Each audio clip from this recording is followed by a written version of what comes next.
오늘 윤석열 후보의 기자회견을 통해서 윤석열 안철수 후보의 단일화는 최종 결렬된 것으로 그렇게 선언한 것으로 보입니다. 최종 결렬된 것이 분명함에도 기자회견을 굳이 자청한 이유는 야권 후보 단일화의 결렬 책임을 안철수 후보에게 덮어 씌우려는 것으로 보입니다. 그래서 안철수 후보를 지지하는 분들 중에서 일부를 윤석열 후보의 지지로 돌아서게 하겠다는 그러한 계산이 작용된 것이다. 저는 그렇게 분석을 합니다. 그러나 윤석열 후보가 어떤 발언을 하든 국민들은 안철수 후보가 여론조사 방식의 단일화를 제안한 이후에 그 여론조사 방식의 단일화를 받아들이지 않은 윤석열 후보의 책임이다. 이렇게 판단할 것입니다. 오늘 윤석열 후보의 기자회견에서 오히려 제가 주목한 것은 이준석 당대표와 갈등 과정에서 윤핵관을 전면적으로 후퇴시켰다고 선언했는데 그러나 정말 중요할 때에는 역시 장제원 의원을 쓰는구나 라는 것이 확인된 것입니다. 이것은 국민들을 속인 것입니다. 사실은 겉으로는 윤핵관을 뒤로 이선 후퇴시켰다고 선언해놓고 정작 중요한 의논과 중요한 결정은 전부 윤핵관을 통해서 했다는 것, 이것은 국민을 우롱하고 속인 것이라는 점을 다시 한번 지적하고자 합니다. 이런 방식으로는 진정성을 확인하기 어렵고 윤석열 후보의 정치의 정체성이 무엇인지를 국민들이 의심하게 된다는 점도 한 번 더 지적하고자 합니다.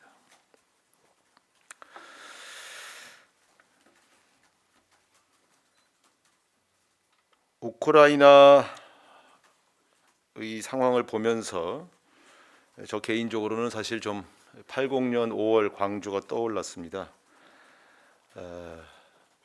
완전히 고립된 상태에서 시민들이 느낄 공포감, 그 좌절과 분노가 떠올랐습니다.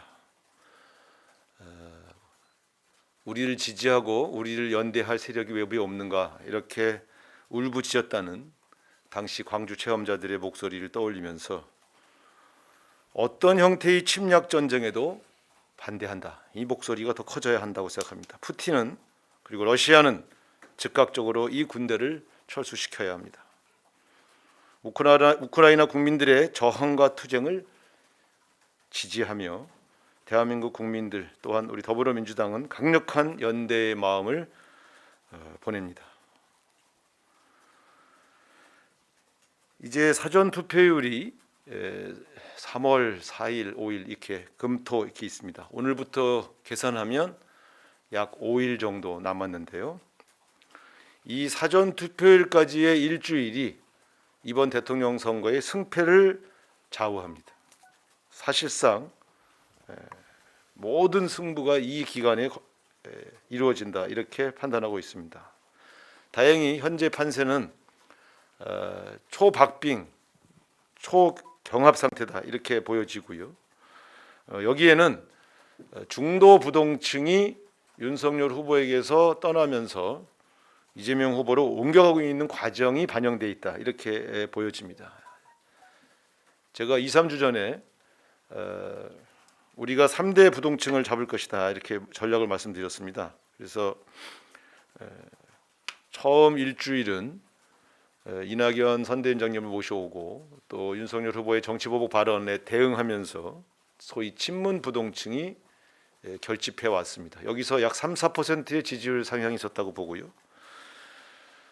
이재명 후보의 정치개혁 선언을 본선거운동 들어가기 하루 전인 2월 14일 가진 것은 중도 부동층을 공략하기 위한 접근이었다라고 설명드린 바 있는데 이 반응이 지금 나타나기 시작했다 이렇게 보여집니다. 또한 이 중도 부동층의 이동에는 거칠고 난폭했던 윤석열 후보의 초기 유세 방식 그리고 주가 조작 문제로 상당히 많은 국민들이 윤석열 부부의 재산 형성 과정에 대한 의혹 등이 커진 것도 영향을 미쳤다 이렇게 보여지고 있습니다. 이제 남은 기간 우리 더불어민주당 이재명 선대위는 간절하고 절실한 태도로 총력을 다할 것입니다. 역시 일 잘할 사람은 이재명이고 인물은 역시 이재명이다라는 국민들의 판단을 더욱더 확대하고 확산시키는 쪽으로 노력을 해 나가도록 하겠습니다. 아직 이재명, 윤석열 후보 중 누구를 선택할지 결심하지 못한 분들이 이번 주 주요 캠페인 대상이 된다는 점을 다시 한번 강조드리겠습니다. 이에 따라 오늘 우리 후보께서는 부산, 울산, 경남 지역 그리고 내일은 대구, 경북을 집중적으로 방문하게 되어 있습니다. 그리고 3월 1일 3.1절 날은 그 이후로는 서울, 경기를 집중적으로 공략하고 주말에는 사전투표일이 있는 기간에는 강원, 제주 순으로 방문을 하게 됩니다. 이렇게 되면 전국을 본선거 기간 중에 2번 내지는 1번 순회하게 되는 그러한 과정이 되겠고요. 그 이후에 마지막 6, 7, 8, 9는 어떻게 할 것인가는 최후에 전략적으로 판단할 계획입니다.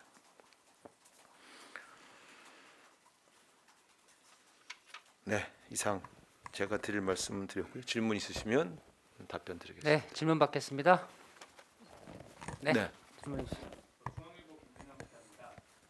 그 야권의 막판 단일화 가능성은 완벽하게 제로라고 보시는지가 궁금하고요. 그다음에 그럼에도 불구하고 만약에 단일화가 된다고 치면 윤석열의 지지율 반등 대기 폭이 얼마나 될지 이게 하나 궁금하고요. 그다음에 지금 뭐 지지율 수치가 크진 않은데 김동연, 김상정 후보님에게도 지지율이 몇 퍼센트 있잖아요. 그게 막판에 뭐 사표 정제 심리나 이런 걸로 이재명 후보님에게 다 올 수 있을지, 온다면 그 크기는 얼마나 될지 어떻게 보시는지 궁금합니다.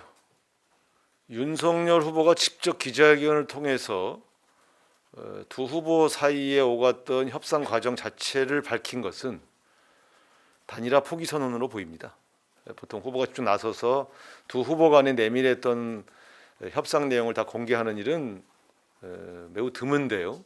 그 드문 일을 하게 된 이유가 결국 단일화는 더 이상 불가능하다 판단하고 적어도 이 단일화 과정의 결렬 책임이 자신이 지고 싶지 않다는 의사가 반영되었다고 보는 것입니다. 보통 대변인이나 이렇게 이런 성공했을 때는 후보가 나서지만 실패한 것을 후보가 나서서 선언하는 경우를 저는 처음 봅니다. 그런 측면에서 본다면 결국 이 의도는 여론조사 당시에 단일화를 받아들이지 않았다고 김종인 박사도 여러 번 얘기했고 그러므로 해서 이 단일화 무산의 책임이 본인에게 오는 것을 회피할 목적이 아니고서는 저렇게 구체적인 협상 과정을 이야기하기는 어렵습니다. 저렇게 구체적인 협상 과정을 다 밝히면 상대방이 어떻게 나오겠습니까? 부인하거나 분노하거나 둘 중에 하나 아니겠습니까? 그런 측면에서 완전 결렬이다. 가능성은 제로다. 이렇게 저는 봅니다. 그럼에도 불구하고 질문하셨으니까 만일에 막판에 또 어떤 극적인 반전이 이루어져서 단일화가 이루어진다 해도 이제 이런 과정이 줬던 충격과 실망감 때문에 단일화의 효과는 아주 미미할 것이다. 설사 이루어진다 해도 아주 미미할 것이다. 이렇게 보여지고요. 이제는 야권 단일화의 문제는 더 이상 이재명 캠프 측에서 고려하거나 신경 써야 할 변수가 아니다. 이렇게 선언을 드립니다. 저희가 정치개혁 혁신안을 가지고 오늘 의총을 엽니다만 이것은 정치공학적인 단일화와 후보 간의 연대만을 고려한 것이 아니라 정치혁신, 정치개혁을 원하는 유권자층에 직접 소구하려는 그런 목적이 더 컸다. 그런 점에서 우리가 어떤 제안을 하거나 어떤 활동을 할 때 어떤 후보 간에 뭐 내밀한 무슨 대화가 있지 않느냐라고 추론하시는 기자분들의 마음도 잘 압니다만 사실상 별 의미 있는 접촉이 있었던 것은 아니었다 이렇게 말씀드리고요.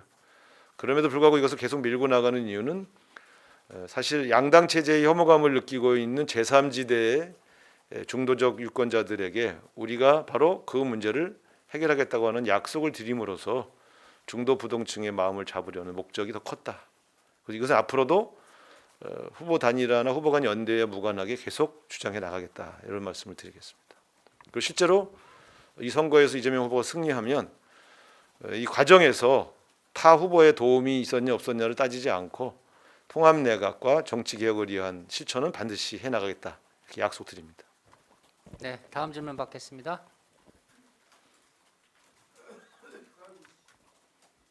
네, 저한테 화를 내신 건가요? 재채기하신 거예요? 놀라지 마시고 질문하십시오. 네, 농담했습니다. 네, 말씀하세요. 그 이번 주 캠페인은 이재명 후보나 윤석열 후보를 찍지 아직 선택하지 않은 분들한테 초점을 둔다고 말씀을 하셨는데 그게 전략이 좀 구체적으로 윤석열 후보 쪽의 구도 전략이 실패로 돌아갔기 때문에 이제는 바로 인물 대결로 간다고 보고 있습니다. 그러면 결국 인물에서의 상대적 우위성을 어떻게 설명드릴 것이냐. 결국 중도 부동층에게 결국엔 인물 대비 어느 인물이 더 일 잘할 사람이냐, 더 유능하냐 이런 문제로 접근해 달라는 호소를 계속 드리게 될 텐데요. 사실은 지금까지도 계속 그 기조를 유지해 왔고 그 기조가 유의미했다고 판단해서 큰 틀의 전략 기조를 바꾸는 것은 아니지만 주요 캠페인 대상을 특히 또 중도 부동층으로 특정해서 계속 호소를 드리겠다 이런 취지입니다. 그리고 캠페인 과정에서 아마 그런 것을 부각시킬 수 있는 크고 작은 기획들이 이제 들어갈 그런 계획입니다. 네, 다음 질문 받겠습니다. 네, 네. 정 기자님. 야권에서 지금 단일화가 사실상 뭐 우선 결렬된 상황인데 그럼 이제 우리 그 민주당 쪽에서 안 후보 쪽으로 대선 전에 계속 뭐 통합정부론이나 포괄적 연대론을 띄우실 방침인지 궁금합니다. 지금 말씀드린 대로 야권 내의 단일화가 결렬된 것처럼 저희하고도 무슨 단일화가 이루어지기는 어렵다고 봅니다. 그런 측면에서 구체적인 후보 간의 공학적인 연대나 특히 안철수 후보하고 관계에서 그런 것들은 실현 가능하지 않다고 보고 있습니다. 특히 안철수 후보가 완주를 선언하신 거 아니겠습니까? 그렇기 때문에 그 뜻은 존중되어야 된다고 봅니다. 그럼에도 불구하고 정치 개혁안을 계속 말씀하는 것은 적어도 이 정치 개혁에 동의하는 심상정, 김동연, 안철수 후보의 생각에 우리가 공감을 표시하고 실제 그것을 약속함으로써 실제로 윤석열 후보를 담론으로 포위해가는 구도를 만드는 것이 나쁘지 않다. 중도 부동층에게 도움이 된다. 이렇게 말씀드리는 것입니다. 네, 다음 질문 받겠습니다. 네. 네. 부모님께서는 그럼 다자 구도가 결국엔 갈 거라고 보시는지 궁금하고요. 오늘 이제 당론으로 추인하는 그 정치 개혁안에 대해서는 좀 구체적으로 특정 법안을 안건으로 올리시는 건지 궁금합니다.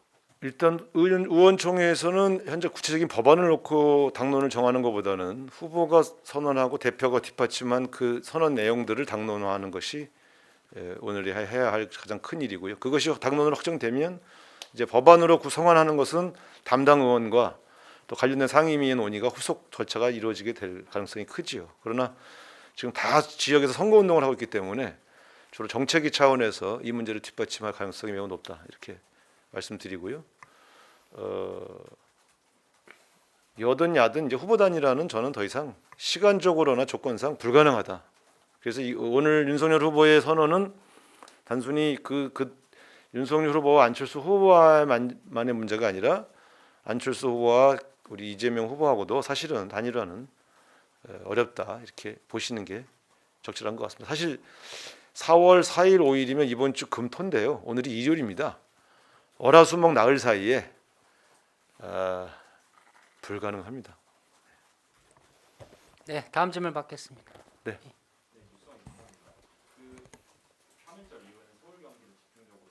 3일절부터 3월 1일은 서울, 3월 2일은 토론회, 3월 3일 경기도입니다. 서울은 사실 지금 좀 바뀐 열세에 놓여 있잖아요. 근데 서울이 승부처가 될 거라는 말씀 많이 하셨는데 서울을 공략할 만한 그래서 3월 1일 날 서울은 지금 저희가 코로나 때문에 대규모 군집 유세를 거의 피해 왔는데, 그러니까 소위 말하면 중급 규모의 집중 유세만 진행해 왔는데 3월 1일은 서울에 있는 전 지역의 지지자와 당원이 총 결집하는 총동원 유세를 한번 기획하고 있습니다. 3.1절을 맞이해서 3.1 독립운동을 연상시키면서 서울 지역의 모든 우리 당원과 지지자가 모여서 한번 사자후를 토하는 그런 모습을 보이려고 하고 있고요. 어쨌든 서울이 승부처입니다. 그런데 미미하지만 서울의 바닥 분위기가 변화되고 있다는 보고를 지금 제가 거의 매일 체크를 하고 있는데요. 이 흐름을 타서 또 단일화 결렬된 이 흐름도 좀 하나의 계기로 삼아서 더 서울 공략에 조금 더 공을 들일 생각입니다. 미미하지만 지금 저희 생각은 거의 붙어가고 있다. 서울도 서울에서 역전하면 승부는 끝난다. 이제 이렇게 목표를 잡고 있습니다. 네, 마칠까요? 뭐 이제 편하게 하시죠 이제. 네. 하나만 마지막 질문. 네. 네, 편하게 하시죠 이제. 예, 감사합니다. 수고하셨습니다. 네. 네. 고맙습니다.